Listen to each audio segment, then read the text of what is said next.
Tricia Turner here, real estate broker in the Houston area. I want to take a couple of minutes of your time and talk to you about foreclosures.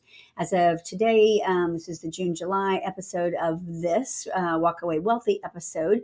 It is a podcast that I run, and we've been on a little bit of a hiatus as we've been kind of revamping what we are putting out there in the research that we're doing in the data. And today I want to talk about foreclosures because there is a lot of information about foreclosures. There is a lot of talk about foreclosures and what's the real deal? Like, are there more foreclosures? Are we seeing a rise in foreclosures? And if so, where does your state align? Where does your market align? And what does that look like? And why are we having foreclosures? Is this another 2008? I want to take you back to 2008. Again, I'm Tricia Turner. I've been in real estate over 20 years. In 2008, I was actually a lender. I was a lender from 2004 to 2010. So I went through the mortgage industry crash. This is not another 2008, but there are similarities for sure. In 2008, we had a lot of people that didn't ever qualify for a loan that were getting into homes more than A, they could afford, B, they were doing no money down. A lot of them didn't even have closing cost money. There was just a completely different market. So in that era, when we were selling those homes in, say, 2004, 5, 6, and 7 that led up to the crash, there was people getting in there in these, ginormous homes with 100% financing, having no skin in the game. And when you look at where the interest rates were, well, they were about anywhere between 6% and 9% during that time. So getting equity into a home when you're putting nothing down takes quite a bit of time, right? Well, those people that had zero equity, when the market started to shift and again, of course, we had the home prices being inflated then, which we're not having now. Those people were upside down. Once the market shifted and the homes lost some of their value, they had no equity in there. Therefore, and their home was, say, no longer worth what they paid for it, much less. So that's a situation there. And that's why all those foreclosures happened. That and the people weren't creditworthy. They didn't even have the ability to repay that loan. They should have never been given loan approval. Fast forward 2023. What are we seeing now? We do know that there are signs of a recession. We do know that there are people losing their jobs. We do know that there are people spending less money because they're making less money because inflation is high. It costs more to live. It costs more to buy food. It costs more to drive. Cost of cars is up. Cost of homes is up. Everything's higher, right? Inflation. Okay. So what I do know when I'm studying the numbers is that it shows this data nationwide. 38% of homeowners own their home free and clear, and more than 80% of the homeowners have at least 20% equity in their home. So what does that mean? Well, if you are in a financial situation, you've lost your job, you are in debt, credit card debt up your butt, and you can't get out, and you're thinking maybe the only way is to sell my house right now because I have all this equity tied up into my house and I could get this equity out and get on my feet, go rent somewhere for now if I've lost my job. And there's things that we can do if you're in a financial situation. Homes are still selling. So if you are in that situation, number one, talk to someone that you trusted advisor in the real estate market. Find out, like, here's my situation. This is what I owe.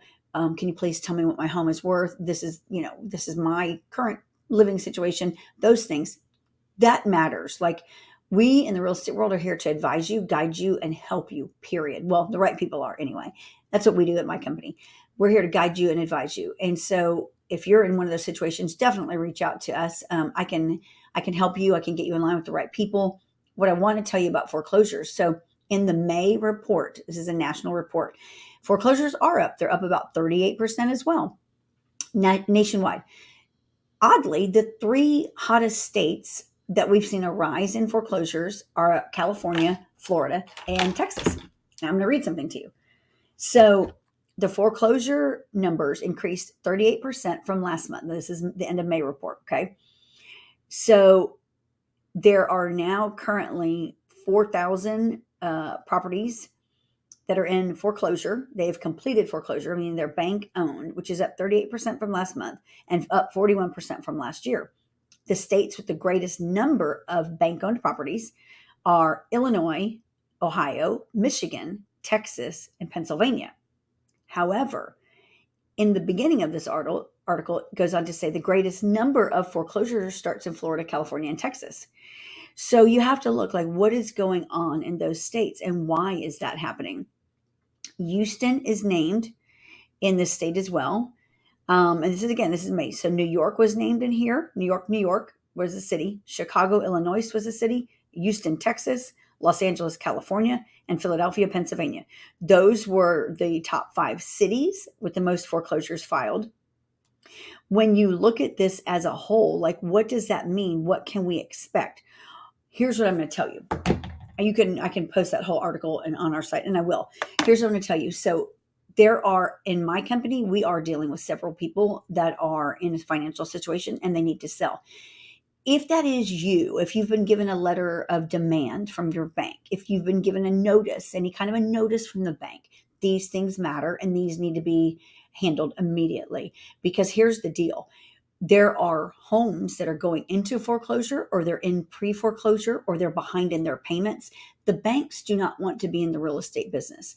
They don't want they don't want your property unless you have a ton of equity. So when you look at what happened in 2008, like I just told you at the beginning of the video, when homes were being foreclosed on then, these people did not have any equity in their home, hardly. These were people that basically had to just walk away and either do a short sale or end up with a foreclosure and end up with nothing, right? Except for a huge hit on their credit.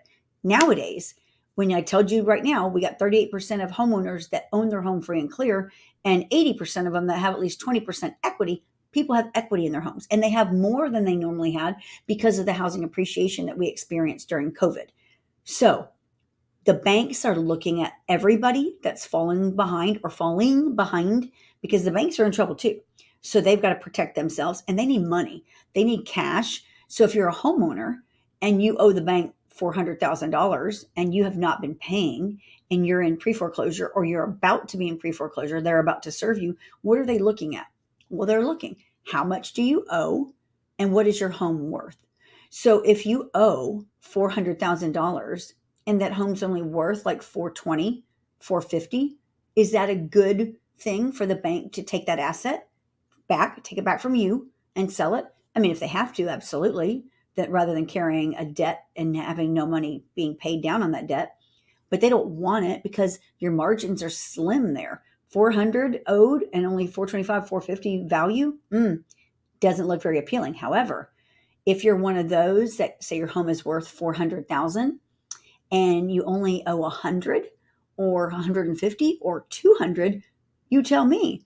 If I'm the bank, do I want that asset? Oh, heck yeah, I want that asset. Because even if the market shifts and home prices do go down, which I don't think that they will, but if they did, I could still sell that asset and come out ahead. I, as the bank, can still sell that asset and come out on top. Like I'll be able to recoup my debt back and have a profit.